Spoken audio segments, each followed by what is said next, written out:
وكفى وسلام على عباده الذين اصطفى أما بعد সম্মানীয় ভাই, বুখারী শরীফের শেষ অধ্যায়, শেষ পাঠ।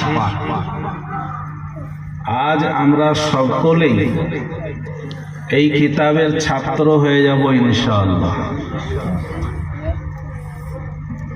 এই কিতাবে ইমাম বুখারী রহমাতুল্লাহ আলাইহি বিশুদ্ধ লক্ষাধিক হাদিস থেকে মাত্র ৭,০০০ রিওয়ায়াত হাদিস শরীফ নিয়ে এসেছেন। যদি এক একটি হাদিস কয়েকবার বর্ণনা করাগুলোকে ধরা হয়, আলাদা আলাদা ভাবে ৯,০০০ হাদিস শরীফের সম্বলিত একটি কিতাব। এর থেকেও বড় বড় কিতাব আছে, যে কিতাবে ২৮,০০০ হাদিস, মুসনাদে আহমদ ইবনে হাম্বল রহমতুল্লাহ আলাইহি, বাহরুল আসানিদ, লক্ষাধিক হাদিস তাতে আছে। এরকম অনেক বড় বড় হাদিসের কিতাব আছে, কিন্তু বুখারী শরীফ যে কিতাবটি আমাদের সামনে ছাত্ররা পাঠ করলো, এই কিতাবটা আল্লাহ পাকের দরবারে এত কবুলিয়াত কেন? অত্যন্ত নিষ্ঠার সঙ্গে, অত্যন্ত খালিস নিয়ে আল্লাহ পাকের রেজা সন্তুষ্টির জন্য অত্যন্ত আমানতদারির সঙ্গে এই কিতাবটি লেখা হয়েছে। ইমাম বুখারী রহমাতুল্লাহ আলাইহি যিনি এই কিতাব সংকলন করেছেন, লিখেছেন, ছোটবেলা থেকেই তিনি কোরআনে পাকের হাফেজ হয়ে গিয়েছিলেন এবং ১০ থেকে ১১ বছর বয়সে হাদিস শরীফ সম্পর্কে অনেক কিছু জ্ঞান সংগ্রহ করেছে। একেবারে বাচ্চা প্রসবের পরে অন্ধ ছিলেন, চোখ ফুটেনি। তার আম্মা জান আল্লাহ পাকের কাছে খুব কান্নাকাটি করতেন। আল্লাহ রাব্বুল ইজ্জত স্বপ্নেতে হযরতে ইব্রাহিম আলাইহিস সালামের মাধ্যমে বাশারাত দিলেন, সংবাদ দিলেন, সুসংবাদ, তোমার বাচ্চার চোখ আলহামদুলিল্লাহ আল্লাহ পাক খুলে দিয়েছেন, সে দৃষ্টি দেখতে পাবে, দৃষ্টি ফিরিয়ে দিয়েছে। তিনি দেখলেন যে হ্যাঁ, আল্লাহ পাক দৃষ্টিটাকে দিয়েছেন। আর এত প্রখর দৃষ্টি সম্পদ ছিল তার, চাঁদের আলোতে কিতাব লিখতেন, অন্য কোনো আলোর প্রয়োজন হতো না। সুবহানাল্লাহ। ইমাম বুখারী রহমাতুল্লাহ আলাইহি মক্তব পাঠ করার পরে এলাকার মুহাদ্দিস দাখিলি রহমাতুল্লাহ আলাইহির দরসে গেলেন। তিনি হাদিস শরীফ পড়াতে পড়াতে এক জায়গায় হাদিস শরীফের সনদ সম্পর্কে একটু ভুল বোঝাবুঝি হলো। তিনি উঠে দাঁড়িয়ে তাকে সতর্ক করলেন যে হুজুর, একটু দেখে নিলে ভালো হতো, আপনার কাছে যদি খাতা থাকে, কাপি থাকে, এটা যেন এই রকম হবে। তিনি গিয়ে ঘরে দেখলেন, আর দেখলেন সত্যি আমার বলতে ভুল হয়েছে, আর এই ছেলেটাই ঠিক বলছে। তখন থেকেই কিন্তু তার শোহরত, তার খ্যাতি ছড়িয়ে পড়ে। বিভিন্ন জায়গায় তিনি যান। ১,০০০ ওস্তাদে মুহতারামের কাছ থেকে তিনি হাদিস সংগ্রহ করেছেন। ৬ লক্ষ হাদিস তার কাছে ছিল। এর মধ্যে বিশুদ্ধ হাদিস ৩ লাখ, এছাড়াও ১ লক্ষ একেবারে বিশুদ্ধ হাদিস থেকে বাছাই করে এই কিতাব লেখা। যারা বলেন বুখারী শরীফ ছাড়া অন্য কোনো কিতাব মানব না, তারা ভুল করে। কারণ বুখারী শরীফে সব সহিহ হাদিস রাখা নেই। প্রয়োজন যতটুকু ততটুকু উনি এখানে নিয়ে এসেছেন। বেশি বেশি যদি যে হাদিসগুলো বারবার এসছে সেগুলো এক ধরা হয় তো ৪,০০০ হাদিস, ৭ থেকে ৯,০০০ হাদিস শরীফ এখানে আছে, এর বেশি নেই। ইমাম বুখারী রহমাতুল্লাহ আলাইহি এই কিতাবটি ১৬ বছর ধরে লিখেছেন। তার জন্ম ১৯৪ হিজরিতে, নবীজি সাল্লাল্লাহু আলাইহি ওয়াসাল্লামের ওয়াফাতের ১৮৪ বছর পর। এবং 256 হিজরিতে তার মৃত্যু। এর মাঝখানে তিনি লিখেছেন এই কিতাবটি 16 বছর ধরে। কিভাবে লিখেছেন? এই কিতাবের হাদিস শরীফ লেখার আগে একটি শিরোনামা দিয়ে একটা নিজের দাবি করেছেন যে এই মাসলাটা আমি প্রমাণ করতে চাই। সেই প্রমাণে হাদিস শরীফ নিয়ে এসেছেন। হাদিস শরীফটা বিশুদ্ধ হাদিস নিয়ে এসেছেন, বিশুদ্ধ সনদ সূত্র সহ হাদিস আনার আগে তিনি আল্লাহ পাকের সঙ্গে মাশওয়ারা করেছেন। প্রত্যেকটি হাদিস শরীফ লেখার আগে গোসল করেছে। 10,000 যদি হাদিস থাকে 9,000 বার গোসল করেছে এবং 2 রাকাত নামাজ পড়েছেন সালাতুল হাজাত। আল্লাহ পাকের সঙ্গে মাশওয়ারা করেছেন। দিলে যখন প্রশান্তি এসছে যেন এই হাদিসটা লিখব তখন লিখেছেন। তো 9,000 হাদিস শরীফ থাকলে 18,000 রাকাত নামাজ পড়েছে। চিন্তা করে দেখুন, আমরা পারবো? একটা হাদিস শরীফের একবার দর্শে ওযু করে পড়াও অনেক সময় অসম্ভব হয়ে যায়। আর তিনি গোসল করেছেন এত পবিত্রতার সঙ্গে, বাহ্যিক পবিত্রতা, আন্তরিক পবিত্রতা, সার্বিক পবিত্রতা নিয়ে, অত্যন্ত ইখলাস এবং ভক্তি নিয়ে আল্লাহ পাকের উপরে ভরসা করে এই কিতাবকে লিখেছেন। এই কিতাবের মর্যাদা এই জন্য সব জায়গায়। তিনি বিশুদ্ধ হাদিস সংগ্রহ কিভাবে করতেন? যে ব্যক্তির কাছে হাদিস শরীফ তিনি জানতে যেতেন, শিখতে যেতেন, তার জীবনী তালাশ করতেন যে সে কেমন মানুষ। একেবারেই সত্য, আমানতদার, পরহেজগার যদি তিনি হতেন তবেই তার হাদিস শরীফ নিতেন, তাহলে নিতেন না, তা না হলে নিতেন না। একবার গিয়েছেন এক মুহাদ্দিস সাহেবের কাছে হাদিস শরীফ নিতে। দেখছেন তিনি একটা কাপড়ে করে, কিছু কাপড়ে রাখা আছে এরকম ভান করে তার ঘোড়াকে ডাকছে। ঘোড়া মনে করছে যে কিছু খাদ্য আছে এর মধ্যে। সে যখন কাছে এসছে দেখছে কিছুই নেই, তাকে ধরে নিল। আমরা করি অনেক সময় এরকম ধোঁকা দেওয়া। তিনি বলছেন যে একটা পশু, অবলা জন্তুকে যে ধোঁকা দেয় সে আমার প্রিয় হাবিব সাল্লাল্লাহু আলাইহি সাল্লামের হাদিসেও ধোঁকা দিতে পারে। আমি ওর কাছ থেকে হাদিস নেব না। নেননি তার কাছ থেকে। একবার তিনি স্বপ্ন দেখেছিলেন নবী করিম সাল্লাল্লাহু আলাইহি ওয়াসাল্লাম বসা আছেন। ইমাম বুখারী রাহমাতুল্লাহ আলাইহি পাখা দিয়ে হুজুরে পাক সাল্লাল্লাহু আলাইহি সাল্লামের উপরে কোনো মাছি ইত্যাদি বসার চেষ্টা করলে তিনি সেটাকে তাড়িয়ে দিচ্ছেন, উড়িয়ে দিচ্ছেন। ওস্তাদে মুহতারামের কাছে এর ব্যাখ্যা তাবির জানতে চাইলে তারা বললেন যে আল্লাহ পাক তোমার দ্বারা হাদিসে পাকের মধ্যে, নবীজি সাল্লাল্লাহু আলাইহি সাল্লামের হাদিসের মধ্যে কেউ যদি খুঁত আনার চেষ্টা করে সেগুলোর থেকে তুমি বিশুদ্ধ করবে হাদিসগুলোকে, আল্লাহ পাক সেই তৌফিক তোমাকে দেবে। তখন থেকেই তার জিদ যে আমি সহি হাদিস সম্বল করব, এক জায়গায় করব, একত্রিত করব।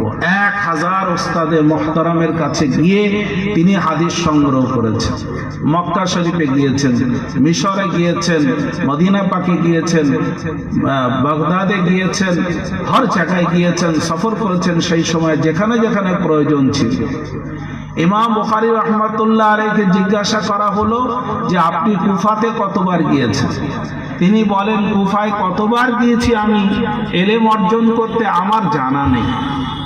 যেমন কাউকে যদি বলা হয় ভাই দিল্লি বোম্বে কতবার গিয়েছেন বলে দেবে, হজ পাকে কতবার গিয়েছেন, ওমরা পাকে কতবার বলে দেবে, কিন্তু আপনার বাড়ির দরজা দিয়ে কবার যাতায়াত করেছেন কেউ বলতে পারবে না হিসাব করে। একেবারে বাড়ি কুফা নগর হলো ইলমের বাড়ি, তাই বারবার যেতেন কুফা। এই কুফার নামটা আমি কেন নিচ্ছি? ইমাম বুখারী রাহমাতুল্লাহ আলাইহি তিনি বলেন যে আমি হযরতে আব্দুল্লাহ ইবনে মুবারক রাহমাতুল্লাহ আলাইহিকে আমিরুল হাদিস পেয়েছি। আব্দুল্লাহ ইবনে মুবারক রাহমাতুল্লাহ আলাইহির জীবনী আমাদের শুনতে হবে। হযরতে আব্দুল্লাহ ইবনে মুবারক রাহমাতুল্লাহ আলাইহি খুব ধনী ঘরের সন্তান ছিলেন। প্রচুর অর্থ নিয়ে তিনি হাদিস শরীফ সংগ্রহ করেছেন, বিভিন্ন জায়গায় সফর করে। কিন্তু তার সামনে কেউ যদি কোনো নতুন মাসআলা জিজ্ঞাসা করতে আসতো, তিনি হাদিস পাক থেকে তার উত্তর দিতে পারতেন না। হাদিসে পাকে যেটা আছে সেটাই তো বলা যাবে, নতুন মসলার উত্তর কোথায় পাবে? তিনি তখন মনে মনে ভাবলেন, আব্দুল্লাহ ইবনে মুবারক মানে নিজেকে, যে আমি একজন সাধারণ মুমিন মুসলমান, আমি এখনো আলেম হতে পারিনি, মানুষের উত্তর দিতে পারছি না, তাদের সওয়ালের উত্তর দিতে পারছি না, তাই আমাকে আরো শিখতে হবে। সেই যুগের প্রসিদ্ধ জায়গা কুফা নগরী। কুফা ইলমের কেন্দ্রস্থল ছিল। হযরত ওমর রাদিয়াল্লাহু তাআলা আনহুর যুগে হযরত আব্দুল্লাহ ইবনে মাসউদ রাদিয়াল্লাহু তাআলা আনহুকে কুফায় শিক্ষা মন্ত্রী করে পাঠালেন, শিক্ষক করে পাঠালেন।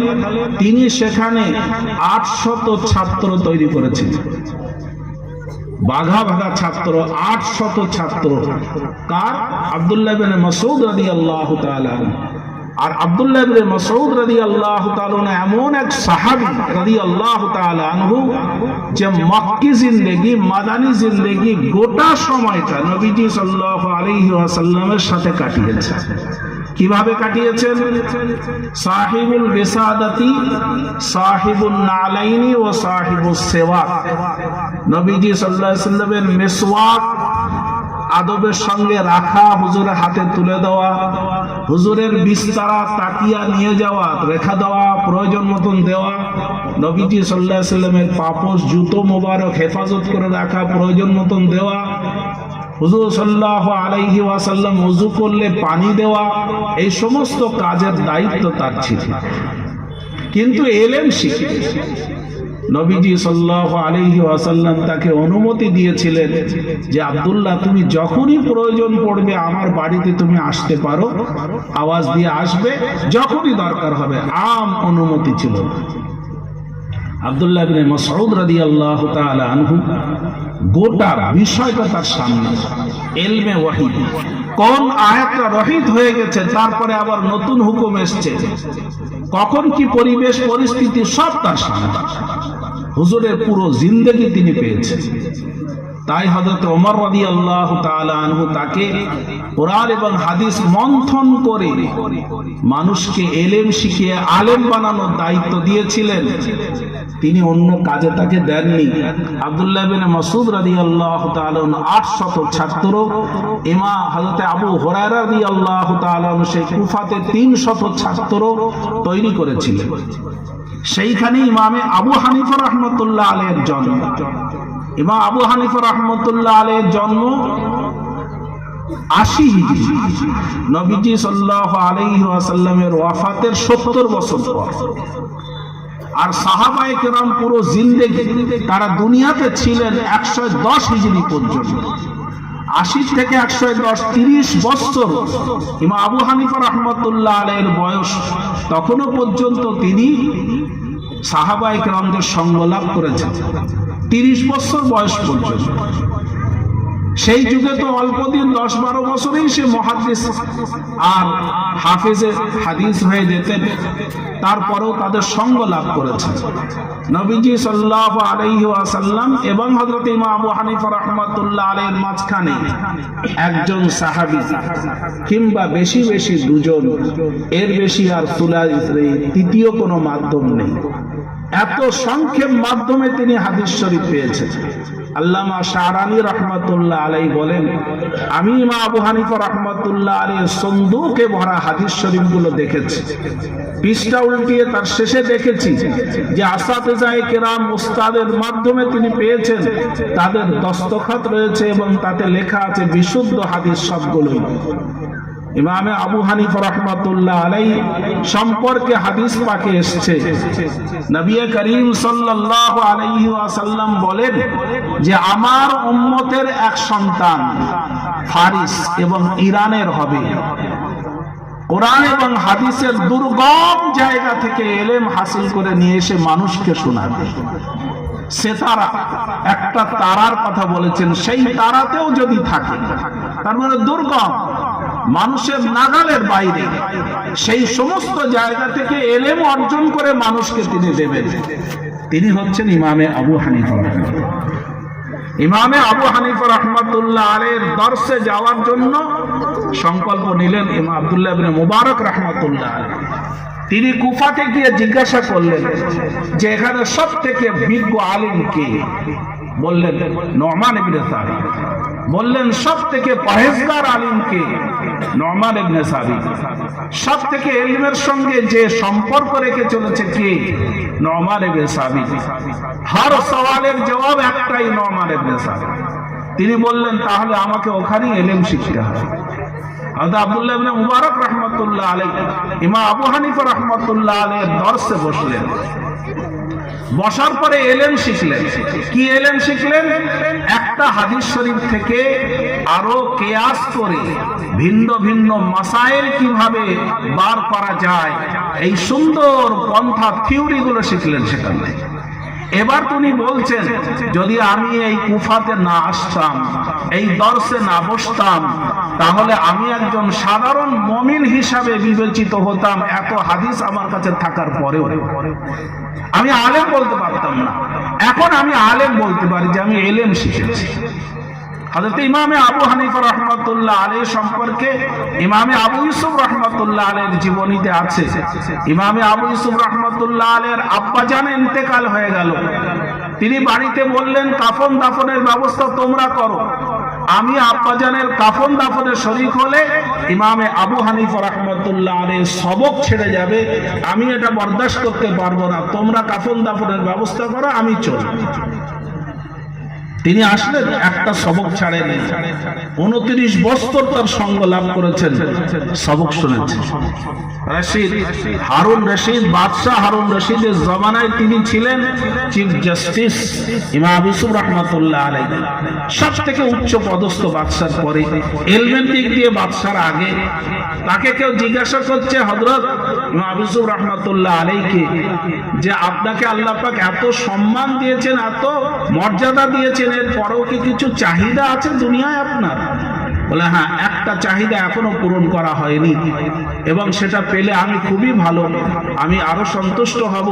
সেটা হলো আমার উস্তাদে মুহতারাম ইমামে আবু হানিফা রাহমাতুল্লাহ আলাইহির একটা সবক যদি কেউ আমাকে পাইয়ে দেয়, আমার যা অর্থ আছে তার অর্ধেক তাকে দিয়ে দেয়। তিনি এত ইলম পিপাসু ছিলেন, এবং ইমাম আবু হানিফা রাহমাতুল্লাহ ইলমকে তিনি এতটা শ্রদ্ধা করতেন। আইয়ুব সাখতিয়ানি রাহমাতুল্লাহ আলাইহি হযরতে হাসান রাদিয়াল্লাহু তাআলা আনহুর ছাত্র। তিনি বলেন এই যুবক যা ইলম কোরআন এবং হাদিস মন্থন করে মানুষকে দিচ্ছে, এর এই তরিকা, এই পদ্ধতি, এই ইলম মন্থন করা জ্ঞান কিয়ামত পর্যন্ত কেউ নিভাতে পারবে না। সুবহানাল্লাহি ওয়া বিহামদিহি সুবহানাল্লাহ। ইমামে আবু হানিফা রাহমাতুল্লাহ আলাইহির সমসাময়িক ছিলেন ইমাম আউজাঈ রাহমাতুল্লাহ আলাইহি। আব্দুল্লাহ ইবনে মুবারক রাহমাতুল্লাহ আলাইহি তার দরসে গিয়েছেন। কোন একটা হাদিস শরীফ আলোচনা করতে গিয়ে তার ব্যাখ্যায় তিনি একটি সুন্দর মাসাইল কয়েকটা বলেছেন। বলছেন বেটা, এই হাদিস থেকে তুমি এই মাসাইলগুলো কিভাবে বার করলে? বলেন আমার উস্তাদে মুহতারাম নুমান ইবনে সাবিত শিখিয়েছেন। বলছেন ও সেই বেদাতি আলিম নুমান ইবনে সাবিত আবু হানিফা রাহমাতুল্লাহ আলাইহিকে সেই যুগের কিছু মানুষ যাদের জ্ঞান তেমন ছিল না বেদাতি বলতেন, যে নতুন নতুন মশলা বার করেন। এই বদনাম ছড়িয়ে পড়লে সেই যুগের আহলে বায়তের বুজুর্গ জাফর আস-সাদিক রাহিমাহুল্লাহ তাআলা তাকে ডেকে পাঠালেন যে তোমার সম্পর্কে শুনছি তুমি নতুন নতুন কিছু আবিষ্কার করছো কোরআন হাদিসে, এটা কি ঠিক? তো তিনি কয়েকটা মাসাইল তার সামনে রাখলেন। বললেন হুজুর, আমি এই মশলাগুলো তো কোরআন হাদিসে পাচ্ছি না। উনি বললেন হ্যাঁ আমিও তাই জানি, এ তো নেই। তাহলে বলে হুজুর আমি এর উত্তর এইভাবে বার করেছি, আপনি বলেন এটা কি ভুল হয়েছে না ঠিক হয়েছে? উনি বললেন না ঠিক করেছো। কয়েকটা দেখালেন, বললেন না ঠিক করেছে। তুমি কিভাবে করো পদ্ধতি বললে, বলে ঠিক আছে। বললেন না তুমি ভুল পথে নেই, তুমি সঠিক পথে আছো। এখনো মক্কা শরীফ মদিনা শরীফে যারা যাবেন সেখানে দেখবেন কেবলার দিকে মুখ করে তার উল্টো দিক উত্তর দিকে একটু পিছন ফিরে দেখবেন ঝুলন দেয়াল আছে, ছাদ থেকে নেমে এসছে, 4 ইমামের নাম লেখা আছে।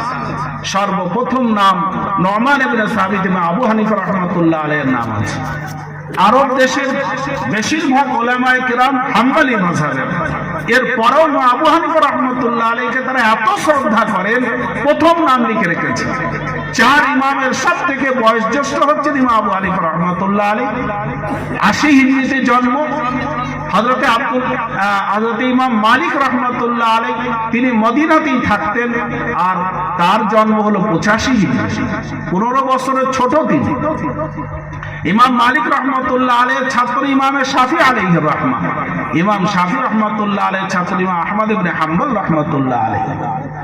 ইমামে আবু হানিফা রহমতুল্লাহ আলাইহি একবার মদিনা পাকে গেলেন। ইমাম মালিক রহমতুল্লাহ আলাইহি তার কাছে ইলমের আলোচনা করছেন। তিনি একবার ছাত্রদের কাছে যখন এলেন, শরীর তর হয়ে গেছে, ঘেমে গেছেন। ছাত্ররা বলছে, হুজুর আপনি কোথায় ছিলেন এতক্ষণ? বলে নুমান ইবনে সাবিত এসেছিলেন, তার সঙ্গে আলোচনায় বসেছিলাম। বলে আপনি কেন তার সঙ্গে কথা বলবেন? আপনি হচ্ছেন বড় মুহাদ্দিস ওস্তাদ মুহতারাম, আপনি কেন তার সঙ্গে কথা বলতে যাবেন? বলছেন তোমরা বোঝো না, তোমরা জানো না ইমাম আবু হানিফা রাহমাতুল্লাহ আলাইহিকে আল্লাহ পাক কি অগাধ পাণ্ডিত্য দিয়েছেন। তিনি যদি এই কাঠের খাম্বাটাকে খুঁটিটাকে সোনা বলে দাবি করেন, এমন যুক্তি দেবেন যে দুনিয়া কেউ কাটতে পারবে না, সেই কথা সোনা বলেই প্রমাণ করবেন। আল্লাহ পাক এত পাণ্ডিত্য দিয়েছেন, এত মেধা দিয়েছেন, এত বুদ্ধিশক্তি দিয়েছেন। তিনি আল্লাহ পাকের কাছে দোয়া করেছিলেন যে আল্লাহ, রাত্রে যদি ঘুমাই তাহলে উম্মতের খেদমত করব কখন? তাই আল্লাহ রাত্রের ঘুমের প্রয়োজন যেন আমার না হয়। দিনের বেলা শুধু কাইলুলা করাতেই শরীরের সমস্ত ক্লান্তি দূর হয়ে যেত, রাত্রে ঘুমানোর প্রয়োজন হতো না।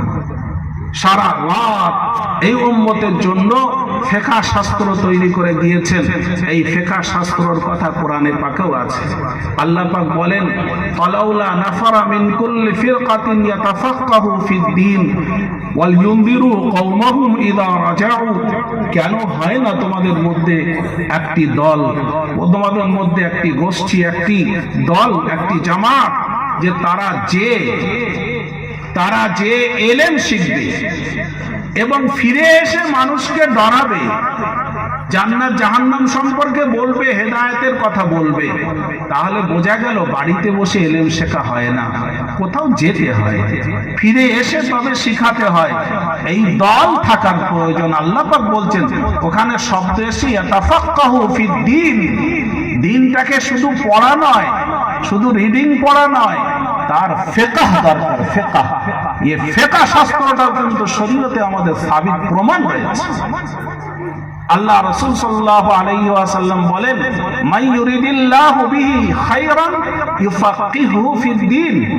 আল্লাহ পাক যার ভালো চান তাকে দ্বীনের ফিকহ শাস্ত্র শিখিয়ে দেন। কোরআন হাদিস থেকে মন্থন করা, ইজমা, কিয়াস সব বিশুদ্ধ হাদিস থেকে প্রমাণ হয়েছে। মা রাআহুল মুসলিমুনা হাসানান ফাহুয়া ইনদাল্লাহি হাসান।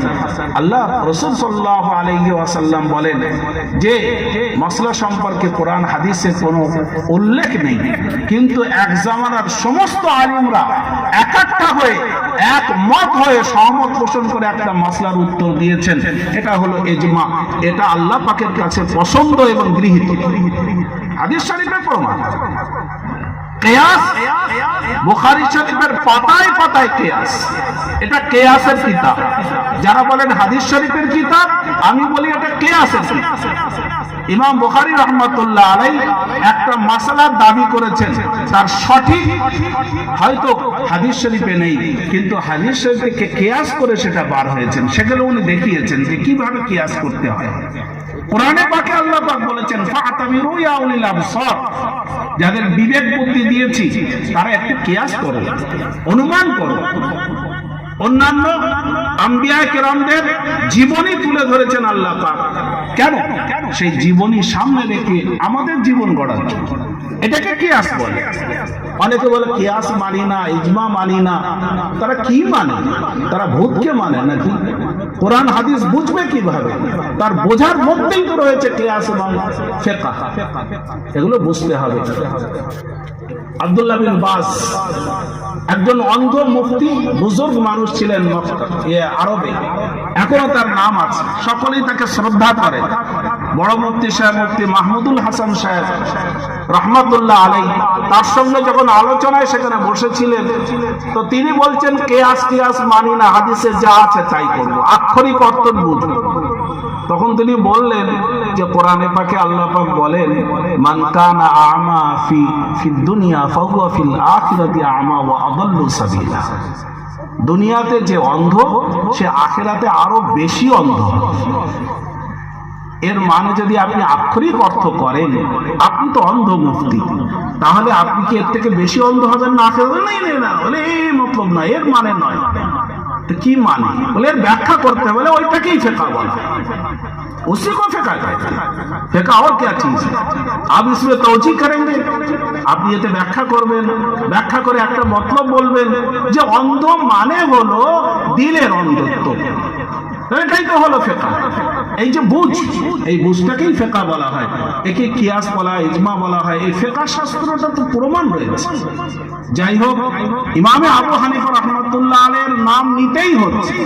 বুখারী শরীফের মধ্যে তিনজনের মাধ্যমে হাদিস শরীফ পেয়েছেন ইমাম বুখারী রাহমাতুল্লাহ আলাইহি। এইরকম একবারে ছোট্ট সনদের সূত্রে তিনি হাদিস শরীফ পেয়েছেন 22টি সুলাসিয়া। সেই 22টি সুলাসি সংক্ষেপ সনদের সম্পর্কে যে হাদিস শরীফ নিয়ে এসেছেন, তার মধ্যে 20টি উস্তাদে মুহতারাম হানাফি মাযহাবের।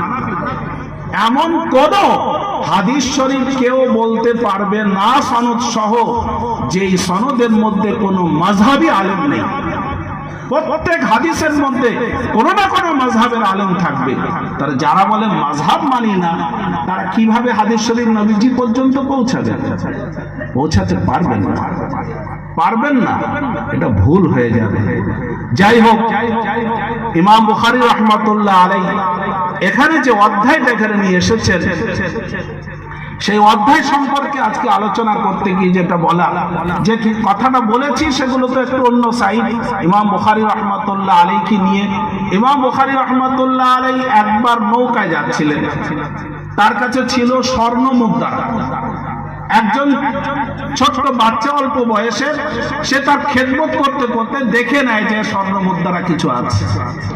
সে বলল যে নৌকার মধ্যে যদি আমি কান্নাকাটি করে দাবি করি তাহলে এটা হাতানো যায়। সে কান্নাকাটি করে বলতে লাগলো, আমার সোনার থলিটা কেউ নিয়ে নিয়েছে চুরি করে, আমি পাচ্ছি না, তার মধ্যে এতটা স্বর্ণ মুদ্রা আছে।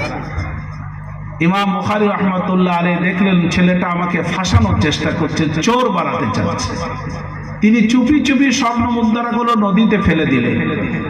সবাই বলল, যদি তাই হয়ে থাকে, তোমার জিনিস চুরি হয়, তাহলে তালাশ করা হোক। সকলে সামান তালাশ করে কোথাও পাওয়া গেল না।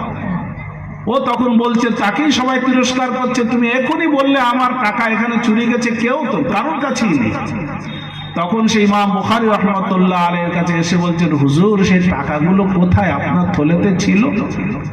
বলছেন, আমি তো নদীতে ফেলেছি। এত টাকা নদীতে ফেলে দিলেন? বলে, হ্যাঁ, তুমি আমাকে চোর বানাচ্ছিলে। যদি আমার কাছে ওই টাকা পাওয়া যেত, মানুষ আমাকে চোর বলতো, আমার কাছে লক্ষ লক্ষ হাদিস সব নষ্ট হয়ে যেত। এই জন্য যারা বুখারী শরীফের সনদ নিচ্ছে, যারা এই সনদের মধ্যে এসে গেছে, যারা ছাত্র ওস্তাদ, তাদেরকে আমানতদার হতে হবে। যারা আঙুল কেউ না তুলতে পারে যে অমুক মুহাদ্দিস বুখারী শরীফ পড়ান, তিনি চোর, তিনি আমানতের খেয়ানত করেন, এই আঙুল তোলার সুযোগ যেন না হয়। এই আমানতদারি রক্ষা করে তবে এর মধ্যে সনদের মধ্যে আসতে হবে। আব্দুল্লাহ ইবনে মুবারক রাহমাতুল্লাহ আলাইহি বলেন, ইনদি, আমি মনে করি, আল ইসনাদু মিনাদ দ্বীন, কোন হাদিস শরীফ বয়ান করার সময় তার সনদ বয়ান করাটাও দ্বীনের একটি হিস্সা, এবি দ্বীনদারি। লাউলাল ইসলাম, যদি তুমি সনদ না বলো তাহলে কি হবে? লাকালা মান শাআ মা শাআ, जो दिल में आएगा कह देगा, कोई भी कह देगा। चोर भी हदीस बयान करेगा, डाकू भी हदीस बयान करेगा, जालिम भी कहेगा, जे चोर डाका सकलेই হাদিস বলতে থাকবে। এখন আপনারা দেখেন চায়ের দোকানে হাদিস বলে না বলেন না, অমুক হাদিসে এই আছে, অমুক হাদিস বলে না বলেন, আপনারা শোনেন, অথচ তার দাড়ি নেই, সে চায়ের দোকানে বসে বসে হাদিস শরীফ পড়ছে, রাস্তাঘাটে হাদিস শরীফ শোনাচ্ছে, হাদিসে এই আছে, হাদিসে এই আছে। তার কাছে সনদ জিজ্ঞাসা করো, বলো তোমার হাদিসের সনদ, তার কাছ থেকে তুমি হাদিস সংগ্রহ করছো। এই ছাত্ররা নিজের যৌবন খাপিয়ে দিচ্ছে শুধু হাদিস শরীফ সংগ্রহ করার জন্য। হাদিস শরীফে এসছে কিয়ামতের দিনে আরশের ছায়া পাবে যে সমস্ত মানুষ, তার মধ্যে এক শ্রেণীর মানুষ হলো শাবুন নাশা ফি ইবাদাতিল্লাহ, যে যুবক তার পুরো যৌবনটাকে ইবাদতে খাপিয়ে দিয়েছে। এর উদাহরণ কারা? মাদ্রাসার ছাত্র যারা 15 বছর, 20 বছর, 17 বছর, 14 বছর ধরে তারা ইলম শিখছে, তারাই হলো ওই যুবক যারা নিজের যৌবনটাকে ইবাদতে খাপিয়ে দেয়। আর তারা চায়ের দোকানে বসে বসে চুমুক দিচ্ছে আর হাদিস বলছে। কি বোঝে তারা হাদিস শরীফ? হাদিস বোঝার জন্য সময় দিতে হবে। বাড়ি বসে বসে ঠান্ডা চেয়ে হাদিস শরীফ শেখা যায় না। নবীজি সাল্লাল্লাহু আলাইহি ওয়াসাল্লাম বলেন যে তোমরা মনে করছো বাড়িতে বসে আরাম কেদারায় বসে তোমরা ইলমের কথা বলবে? কই আমি কোরআন পড়েছি, পাইনি তো কোরআনের মধ্যে এই মশলাটা, কই এটা তো পাইনি, এটা তো পাইনি। আব্দুল্লাহ ইবনে মাসউদ রাদিয়াল্লাহু তাআলা আনহুর কাছে তিনি যখন ফতোয়া দিলেন উল্কি করা, শরীরের মধ্যে কালো কালো রং ঢুকিয়ে দিয়ে নকশা তৈরি করা, এটা চলবে না, হারাম। একজন মহিলা বলছে, আব্দুল্লাহ তুমি তো বলছো উল্কি করা নিষেধ, আমি তো কোরআন শরীফের একেবারে আদ্যপান্ত সব পড়ে নিয়েছি, তার কোথাও পাইনি। বলে তুমি পাওনি? বলে না। কোথা থেকে বললে তুমি? বলে তুমি কি এই আয়াত পড়েছো, মা আতাকুমুর রাসূলু ফাখুযুহু ওয়া মা নাহাকুম আনহু ফান্তাহু? বলে হ্যাঁ পড়েছি। বই কি বলছেন? আল্লাহ পাক বলেন আমার রাসূল যা যা বলবে তুমি শুনবে, যা যা নিষেধ করবে তুমি তার থেকে তাকে বর্জন করবে। তো রাসূল করিম সাল্লাল্লাহু আলাইহি সাল্লামের কাছ থেকে উল্কি করা হারাম আমি নিজে কানে শুনেছি। বলে ও, আমি তো এটা ভেবে দেখিনি এই আয়াতের মধ্যে এই রহস্য লুকিয়ে আছে। বোঝার শক্তি নেই, তা আল্লাহ পাক আমাদের শক্তি দিয়েছেন, আমরা বুঝি, বোঝার চেষ্টা করি। যাই হোক, এখন এই অধ্যায়টা কিসের জন্য? ইমাম বুখারী রাহমাতুল্লাহ আলাইহি একেবারে শুরুতে যখন এই কিতাব শুরু লেখেন, ওহী প্রমাণ করেছেন। ওহী কেন? মানুষ দুনিয়ায় নিজের জ্ঞানকে মাপে এই শোনা অন্ধ পঞ্চম ইন্দ্রিয় দিয়ে। কান থেকে যা শুনে সেটাকে জ্ঞান বলে, চোখ দিয়ে দেখে জ্ঞান বলে, হাত দিয়ে স্পর্শ করে জ্ঞান বলে, বিবেকে ভাবনা জ্ঞান বলে। কিন্তু জ্ঞানের উৎস আর একটা আছে, ইলম হাসিল করার একটা উৎস আছে, সেটা হলো ওহী। এটাই মানুষ ভুল করে। ওহীর দ্বারা যে ইলম হাসিল করা যায় সেটা উনি প্রমাণ করেছেন, যেটা আমাদের পঞ্চম ইন্দ্রিয়ের ঊর্ধ্ব, আমাদের বিবেক ঊর্ধ্ব, সেই জ্ঞান আসমানি জ্ঞান। আল্লাহ পাক কেন আমাদেরকে আসমানি কিতাব দিলেন? রাসূল করিম সাল্লাল্লাহু আলাইহি সাল্লামকে দিয়ে আমাদেরকে এত হাদিস শরীফ শোনালেন কেন? এই শোনালেন এই জন্য যাতে আসমানি জ্ঞানটা এরা পায়, যে জ্ঞান নিজে সাধনা করে পাওয়া যায় না, শিখে পেতে হয়। এটা শিখতে হয়, ইলম শিখতে হয়েছে। নবীজি সাল্লাল্লাহু আলাইহি সাল্লাম আসমানি কিতাব শিখেছেন, তিনি আমাদেরকে শিখিয়েছেন, এইভাবেই এসেছে। তা ওহীর দ্বারা ইলম হাসিল করাটা শিখিয়েছেন। এরপরে ইমাম বুখারী রাহমাতুল্লাহ আলাইহি কিতাবুল ঈমান নিয়ে এসেছেন, যে দেখো ঈমান দরকার। ঈমান আর মহব্বত যদি না থাকে, আল্লাহ পাকের আস্থা বিশ্বাস যদি না থাকে, তাহলে ইলমে ওহী দিয়ে তুমি ফায়দা নিতে পারবে না। ইলমে ওহীর দ্বারা ফায়দা তারাই নিতে পারবে যারা আল্লাহর পথে আস্থাশীল, নবীজি সাল্লাল্লাহু আলাইহি সাল্লামকে বিশ্বাস করে তারাই। সেখানে কিতাবুল ঈমান আলোচনা করতে করতে যারা ঈমানকে নষ্ট করে ফেলে ঈমানের নামে, ঈমানি কথা বলতে গিয়ে ঈমান নষ্ট করে ফেলে, কিছু এমন দল আছে যারা ঈমান বিরোধী কথা বলে ঈমানটাকে বাঁচানোর জন্য, তাদের ঈমান নষ্ট হয়ে যায়। সেগুলো উনি ওরা সতর্ক করেছেন। তিনি বলেন, আব্দুল্লাহ ইমাম বুখারী রাহমাতুল্লাহ আলাইহি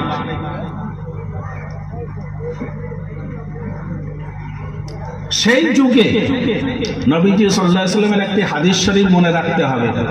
বলেন ইহুদিরা 72 ফেরকায় বন্টন হয়েছে। ইহুদিরা 72 ফেরকায় বন্টন হয়েছে, আর আমার উম্মত 73 ফেরকায় বন্টন হবে। আমার উম্মত 73 ফেরকায় বন্টন হবে। একটা ফেরকা নাজাত পাবে, বাকি সব জাহান্নামে যাবে। এই যে বাকি 72 ফেরকা জাহান্নামে যাবে, এরা কিন্তু কাফের মুশরিক বলা হয়নি, এরা আল্লাহকে আল্লাহ বলে মানে। এরা নবীজি সাল্লাল্লাহু আলাইহি সাল্লামকে নবী বলে মানে, আসমানি কিতাব কোরআনে পাককে আল্লাহর কিতাব বলে মানে। এরপরও তারা গুমরাহ কেন, জাহান্নামে কেন যাবে? নবীজি সাল্লাল্লাহু আলাইহি সাল্লামকে সাহাবায়ে কেরাম জিজ্ঞাসা করেছিলেন যে নাজাত পাবে যে ফেরকা, তাদের আলামত কি? হুজুর বলেছিলেন, মা আনা আলাইহি ওয়া আসহাবি, আমি এবং আমার সাহাবাগণ যে মত পথের উপরে আছি, এই মত পথকে যারা ধরে রাখবে তারাই নাজাত পাবে। নাজাত পাওয়ার ফেরকা তারা।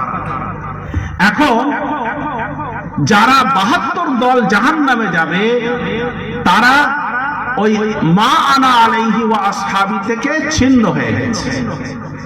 মানে নবীজি সাল্লাল্লাহু আলাইহি সাল্লাম যে আকীদা, যে বিশ্বাস, যে স্বচ্ছ ধারণা দিয়ে গেছেন, তারা সেটাকে অ্যাভয়েড করে, মানে না, এই জন্য গোমরাহ।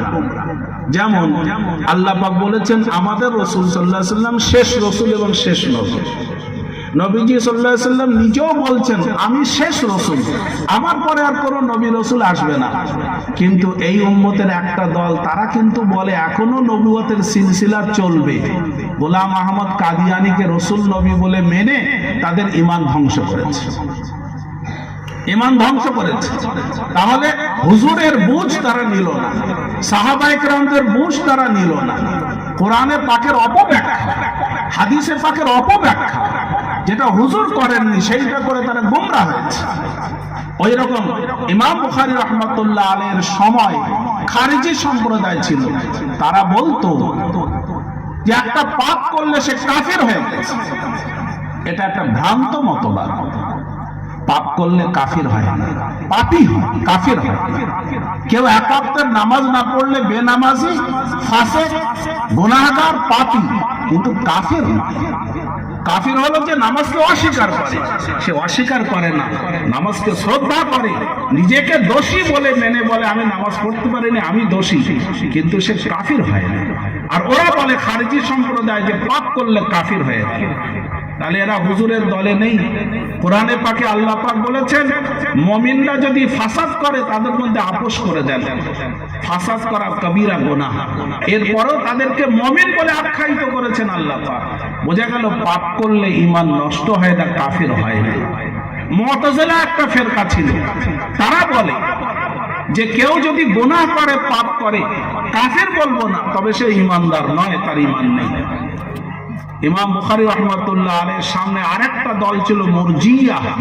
তারা বলতো যে আমাদের ঈমান আনার পরে পাপ করলে কোনো ক্ষতি হয় না, নেকি করলেও কোনো লাভ হয় না। এই ধরনের গলত মতবাদ, বহু মতবাদ আছে, যারা ভ্রান্ত 72 দল, সেগুলো হবে। ইমাম বুখারী রাহমাতুল্লাহ আলাইহি এই সবকে, এই পাঠে বিশেষ করে মুতাজিলা এবং মুরজিয়া সম্প্রদায়ের তাদেরকে তিনি তাদের মতবাদকে নস্যাৎ করেছেন যে তোমরা ভুল বলছো। মুতাজিলারা কি বলে? কবরে যে সাপ এসে তাকে দংশন করবে, যদি পাপী হয়, কাফের হয়, 99টা সাপ, বলে আমরা মানি না, কবরের আযাব ওরা মানে না। বলে এই ছোট্ট জায়গায় কিভাবে হবে? ওরা জানে না যে জগৎটাই তো আলাদা, আলামে বারজাখ। ঠিক তেমনি ভাবে মুতাজিলা ফিরকা বলে যে আল্লাহ পাক কোরআনে পাকে যে বলছেন ওয়া নাযাউল মাওয়াজিন আল কিসত লিয়াউমিল কিয়ামা, আমি কিয়ামতের দিনে ন্যায় প্রতিষ্ঠিত করার জন্য, ন্যায় বিচার করার জন্য নেকি বদি মেপে, তুলাদণ্ডে মেপে তাদেরকে বোঝাবো, আমি এটা করব। তাহলে বোঝা গেল আয়াতে কারিমায় যে দাড়ি পাল্লা রাখা হবে। ফাতহুল বারীতে সেই দাড়ি পাল্লা কে ধরে রাখবেন, কে ওই দায়িত্ব নেবেন? বলা হয়েছে জিবরিল আমিন সেই দায়িত্বে থাকবে। তো সেই যে প্রতিষ্ঠিত হবে দাড়ি পাল্লা, এটা ওরা অস্বীকার করে মুতাজিলারা। ওরা বলে কি যে আমলের তো কোনো কলেবর নেই, আমরা যে আমল করি তার কোনো বাহ্যিক রূপরেখা নেই, তাহলে সেটা ওজন কি করে করা হবে?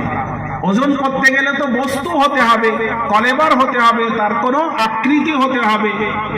এই ধরনের কথা বলে এটাকে উড়িয়ে দিতে চাই। কিন্তু আমরা তো কোরআনে পাককে শ্রদ্ধা করি, কোরআনে পাকের প্রত্যেক আয়াতকে শ্রদ্ধা করি, নবীজি সাল্লাল্লাহু আলাইহি ওয়াসাল্লাম হাদিসকে শ্রদ্ধা করি। আমরা অস্বীকার করি না, আমরা বলি অবশ্যই মিজান প্রতিষ্ঠিত হবে। আর এই যে মাপার ব্যাপারে যে কিভাবে হবে, ও তো আমাদের আজকাল ছোট বাচ্চারাও বলে দেবে জ্বর কিভাবে মাপতে হয়, তার কোনো কলেবর নেই, অথচ জ্বর মাপা হয়, তাপ মাপা হয়, ঠান্ডা মাপা হয়, মানুষের শক্তি মাপা হয়, চোখের দৃষ্টি মাপা হয়, কোনো কলেবর নেই, কিভাবে মাপা হয়? আল্লাহ রাব্বুল ইজ্জত বান্দাকে যদি কলেবর ছাড়াই মাপার এত রাস্তা দেখিয়ে দেন, তো কিয়ামতের দিনে আল্লাহ পাক কি নিজে মাপতে পারবেন না? অবশ্যই পারবেন, এবং মিজান থাকবে। বহু হাদিসে পাক দ্বারা পরিপুষ্ট এবং রয়েছে যে মিজানে দাঁড়িপাল্লায় কিভাবে মাপা হবে, এগুলো সব আছে। কিছু আছে তাদের হিসাব করা হবে না, বিনা হিসাবে জান্নাতে যাবেন, তাদের মাপার প্রয়োজন নেই। কিন্তু কিছু আছে যাদের বিনা হিসাবে জাহান্নামে, তাদেরও মাপার প্রয়োজন নেই। যাদের নেকি বদি আছে তাদের তো মাপার প্রয়োজন আছে। তারা আল্লাহ দেখিয়ে দেবেন যে তুমি নিজে দেখে নাও যে তোমার আমলটা কতটা ভালো কতটা খারাপ, তোমার আমলের ওয়েট কত আর কত। নবীজি সাল্লাল্লাহু আলাইহি ওয়াসাল্লাম বলেন, আমার সাহাবায়ে কেরামদের একটি খেজুর দান করা পরবর্তী উম্মতের ওহদ পাহাড় সমান সোনা খরচ করার থেকে উত্তম। তাহলে তার ওয়েটটা কেন? ওইটাই পাল্লাতে মাপা হলে ওয়েট হয়ে যাবে। কেন? ইখলাস, অত্যন্ত আন্তরিকতার সঙ্গে তারা যে ইখলাসের সঙ্গে দিতেন, এই জিনিসে এর মান বেড়ে যায়, ওজন বেড়ে যায়। ইমাম বুখারী রাহমাতুল্লাহ আলাইহি এই কিতাবের একেবারে শুরুতে ইখলাসের জন্য ইন্নামাল আমালু বিন্নিয়াত হাদিস শরীফটি নিয়ে এসেছেন, যে আমল পরিপুষ্ট হবে, ওজনদার হবে, মূল্যবান হবে তোমার নিয়তের মাধ্যমে। যেমন তুমি নিয়ত করবে তোমার আমল সেইভাবেই হবে। ঠিক একেবারেই শেষে তিনি কিন্তু হাদিস শরীফটি নিয়ে এসে আমাদের সেই প্রমাণই করে দিয়েছেন যে তোমার নিয়ত যদি খালিস থাকে ওজনদার হবে তোমার আমল। ইমাম বুখারী রাহমাতুল্লাহ আলাইহি কিভাবে নস্যাৎ করছেন দেখেন। বলছেন সর্বপ্রথম দলিল মুমিনদের জন্য সেটা হলো কোরআনে কারীমের আয়াত, ওয়ানাদাউল মাওয়াজিনাল কিসত লিয়াউমিল কিয়ামাহ। আমি অনেকগুলি দাড়িপাল্লা প্রতিষ্ঠিত করব কিয়ামতের দিনে, লিল কিসতি, ন্যায় বিচার করার জন্য, নিমিত্তে। এখন অনেকগুলো দাড়িপাল্লা, এক এক মানুষের প্রত্যেকটা আমলকেই মিজান বলা হয়। আমান খাফফাত মাওয়াজিনুহু, একজন ব্যক্তির জন্য হতে পারে তাহলে এক একটা আমল এক একটা মিজান, কিংবা হতে পারে যে কি প্রত্যেক ব্যক্তির আলাদা আলাদা মিজান, আর এও হতে পারে এত বৃহৎ আকার হবে যার কারণে ওটাকে বহু বচন দিয়ে বলা হয়েছে। এরকম আমরা অনেক বড় জিনিসটাকে বহু বচন দিয়ে কিছু বলে থাকি। হযরত নূহ আলাইহিস সালাতু ওয়াস সালামের উম্মতগণ রাসূলদেরকে অস্বীকার করলেন, অথচ রাসূল একা ছিলেন তিনি। তো এটা অনেক সময় বলা হয়, তো সেই হিসাবে তার কলেবর, তার বৃহৎ, তার মহত্ব বলার জন্য হয়তো জমা বহু বচন নিয়ে এসেছে। আল কিসতা মাসদার, এই জন্য সিফাত হিসেবে জমা আনার কোনো প্রয়োজন নেই। এগুলো গ্রামারের বিষয়, ছাত্ররা বুঝতে পারবে। মাওয়াজিন বহু বচন হলে কিস এটাও বহু বচন হওয়া দরকার, কিন্তু মাসদার হলে বহু বচন না আনলেও চলে। কিংবা এখানে একটা মুজাব মাহজুব আছে, নাযাউল মাওয়াজিনা যাওয়াতিল কিসতি, এই যাওয়াতটা হলো জমার সিগা, তাহলে আর কোনো সন্দেহ নেই। লিয়াউমিল কিয়ামা আইলি হিসাবি ইয়াউমিল কিয়ামা, কিয়ামতের দিনে হিসাব করার জন্য আমি দাড়িপাল্লার ন্যায়ের তুলাদণ্ড প্রতিষ্ঠিত করব। ইমাম বুখারী রাহমাতুল্লাহ আলাইহি এই কোরআনে পাকের আয়াত সামনে রেখে দাবি করছেন, ওয়া আন্না আমালা বানি আদম ওয়া কাওলাহুম তুজান, আদম সন্তানের সমস্ত আমল এবং মুখের ভাষা কিয়ামতের দিনে ওজন করা হবে। ওয়া ক্বালা মুজাহিদ, মুজাহিদ বহুত বড় এক বুজুর্গ ছিলেন, তিনি বলছেন আল কিসতাস ওয়াল আদল বির রুমিয়া, কোরআনে পাকে আল্লাহ রাব্বুল ইজ্জত ওয়াজিনু বিল কিসতাসিল মুস্তাকিম, এই কিসতাস শব্দটা এনেছেন, এটা হলো রুম ভাষা, রুমি ভাষা, রোমানদের ভাষা, কিন্তু এটাকে আরব করে নেওয়া হয়েছে, আরবিতে ব্যবহার হয়। একই শব্দ ভিন্ন ভাষাতেও ব্যবহার হয়, সেই হিসাবে কোনো আপত্তি নেই। বলছেন এর মানে হলো আল আদল, ইনসাফ, ন্যায়। আবির রুমিয়া, এটা রুমি ভাষা। ওয়া ইউকালু আল কিসত মাসদারুল মুকসিতি, ইমাম বুখারী রাহমাতুল্লাহ আলাইহি বলছেন যে মুজাররাদের মধ্যে যদি আসে তাহলে কিসত মাসদার যদি হয় তাহলে মজিদ ফিতে ইকসাত মাসদারের যা মানে কিসের সেই মানে। লুগাত খুলে দেখা যাবে কাসাতা ইয়াকসিতু किस्तान, कासाता यक़सुतु किस्तान, इसका माना क्या करना? इंसाफ करना, किसी का हक देना, किस्त दे देना, अदा कर देना। अक़साता यक़सितु का में वही माना है, एक ही माने, काउके तार हक दिए देवा। किंतु कासाता यक़सुतु कासातन, कासाता यक़सितु कासातन, इसके बारे जुल्म करना, जुलुमेर माने আসবে। ওই কাসাত থেকে এসেছে জুলুমের মানে কোরআনে কারীমের মধ্যে ওয়া আম্মাল কাসিতুনা ফাকানু জাহান্নামা ফাকানু লি জাহান্নামা হাতাবা। ये কাসিতুন মানে জালিম, এরা জাহান্নামের ইন্ধন, জাহান্নামের কাঠ হবে, জ্বালানি হবে। তো ওখানে কাসিতুন এসেছে কাসাত থেকে, কিস থেকে না। কিসতুন যদি হয় তাহলে এটা হবে ইনসাফের মানে। এখানে একটা ছোট্ট ঘটনা, হাজ্জাজ ইবনে ইউসুফ ও তো জুলুমও করতো, বড় বড় আলেমদেরকেও শিরচ্ছেদ করত, তাদেরকে কতল করে দিত। সাঈদ ইবনে জুবায়ের রাহমাতুল্লাহ একজন বড় বুজুর্গ ছিলেন, হযরত আব্দুল্লাহ ইবনে আব্বাস রাদিয়াল্লাহু তাআলা আনহু ছাত্র ছিলেন। তাকে বললেন যে দেখো আমার সম্পর্কে কি মন্তব্য করে, ও তো চুপচাপ থাকে, পরিষ্কার জিজ্ঞাসা করো যে আমি তার পক্ষে না বিপক্ষে, জিজ্ঞাসা করো। তো সাঈদ ইবনে জুবায়ের রাহমাতুল্লাহ আলাইহির কাছে গিয়ে যখন জিজ্ঞাসা করলো যে আমাদের হাজ্জাজ ইবনে ইউসুফ আমির সম্পর্কে আপনার মন্তব্য কি, তিনি বলছেন উনি আদিল এবং কাসিদ। তো সাধারণত আদিল কাসিদ বলা হয় ন্যায় মানুষকে। তো ওরা বাগ হয়ে খুশিতে আসলো, এসে বলল যে আপনার সম্পর্কে উনি এই কথা বলেছেন, ভালো কথা বলেছেন যে আমিরুনা কাসিদ ওয়াল আদিল। তখন হাজ্জাজ ইবনে ইউসুফ হেসে বলছে তোরা পাগল, তোরা দেওয়ানা, মজনুন, কিছুই বুঝিস না, বোকা, বেকুফ। সাঈদ ইবনে জুবায়ের আমাকে গালাগালি দিয়েছে, গালি দিয়েছে আমাকে। বলে সে কি করে? বলে আদালা ইয়াদিলু, আদালত মাসদার থেকে আসে তাহলে ইনসাফ করা, আর আদালা ইয়াদিলু উদুল মাসদার থেকে আসলে মানে হচ্ছে হক থেকে নেমে যাওয়া, হক থেকে নেমে যাওয়া, হক প্রতিষ্ঠিত না করা। ও গালি দিয়েছে আমাকে। আর আম্মাল কাসিতুনা ফাকানু লি জাহান্নামা হাতাবা, এইটা পড়ে বলল কাসিদ বলেছে মানে আমাকে জালিম বলেছে। যাই হোক, তারা আরবি জানতো, আরবি ভাষা। ওয়াম্মাল কাসিদু ফাহুয়াল জাহিদ।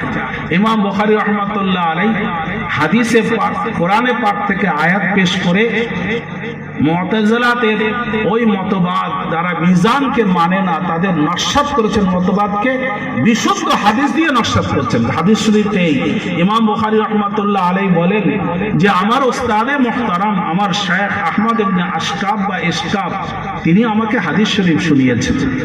আর তিনি বলেন আমার উস্তাদে মুহতারাম মুহাম্মদ ইবনে ফুযাইল, তিনি আমাকে হাদিস শরীফ শুনিয়েছেন। আর মুহাম্মদ ইবনে ফুযাইল রাহমাতুল্লাহ আলাইহি বলেন উমারা ইবনে কাকা আমাকে হাদিস শরীফ শুনিয়েছেন। আর উমারা ইবনে কাকা বলেন আবু জুরা রাহমাতুল্লাহ আলাইহি আমাকে হাদিস শরীফ শুনিয়েছেন। আর আবু জুরা রাহমাতুল্লাহ আলাইহি বলেন আমাকে হযরতে আবু হুরায়রা রাদিয়াল্লাহু তাআলা আনহু হাদিস শুনিয়েছেন। তিনি বলেন আমি নবীজি সাল্লাল্লাহু আলাইহি ওয়াসাল্লামকে বলতে শুনেছি কালিমাতানি, দুটি কালেমা। কালেমার আক্ষরিক অর্থ হলো শব্দ, কিন্তু এখানে কালেমা মানে দুটি বাক্য। যেমন কালেমায়ে তাইয়্যিবা, কালেমায়ে শাহাদাত, বাক্যগুলোকেও কালেমা বলা হয়। তো দুটি কালেমা, দুটি বাক্য, হাবিবাতানি ইলার রহমান, হাবিব মানে মাহবুব, অতি প্রিয়, অতি প্রিয় রহমানের কাছে, দয়াবান আল্লাহ পাকের কাছে অতি প্রিয় দুটি শব্দ। খাফিফাতানি আলাল লিসান, বান্দার উপরে দয়া করে, রহম করে, করম করে অতি সহজ সরল দুটি বাক্য আমাদেরকে আল্লাহ হাদিয়া দিয়েছেন, যে বান্দা আমার জন্য তাসবিহ তাকদিস করবে, তাহমিদ করবে, আমার প্রশংসা করবে, একেবারে হালকা শব্দ সবাই পড়তে পারবে সরল ভাবে। খাফিফাতানি আলাল লিসান, জবানে পড়তে খুবই হালকা। কারি সাহেব হযরতরা এখানে আছেন, তারা বলবেন যে এমন কোন অক্ষর এতে নেই, জটিল শব্দ নেই সুবহানাল্লাহি ওয়া বিহামদিহি সুবহানাল্লাহিল আযীমের মধ্যে যে উচ্চারণ করতে মানুষকে খুব বেশি বেগ পেতে হয়, এরকম অক্ষর নেই এতে। সরল অক্ষর দিয়ে সাজানো দুটি বাক্য, খাফিফাতানি আলাল লিসান। কেউ ভাবতে পারে যে এত সরল জিনিস, সরল কাজ, অল্প কাজ, তাহলে তার বেতনও মনে হয় কম। নবীজি সাল্লাল্লাহু আলাইহি সাল্লাম বলছেন না না না, সাকিলাতানি ফিল মিজান, দাড়ি পাল্লায় খুবই ভারী, হালকা হলেও খুবই ভারী, এর ওয়েট কম হলেও খুবই ভারী। সাকিলাতানি ফিল মিজান, এই সাকিলাতানি ফিল মিজান শব্দ দিয়ে ইমাম বুখারী রাহমাতুল্লাহ আলাইহি মুতাজিলাদের ওই খারাপ মতলবকে, মতবাদকে নস্যাৎ করেছেন, যে তোমরা ভুল, তোমরা যে বলো নেই দাড়ি পাল্লা, হুজুর বলছেন আছে যে মিজানে সেখানে কি আছে, দাড়ি পাল্লায় ভারী হবে। সুবহানাল্লাহি ওয়া বিহামদিহি সুবহানাল্লাহিল আযীম। আর কোন মজলিস শেষ হলে শেষে এই দোয়া পড়তে হয়, কাফফারাতুল মাজলিস।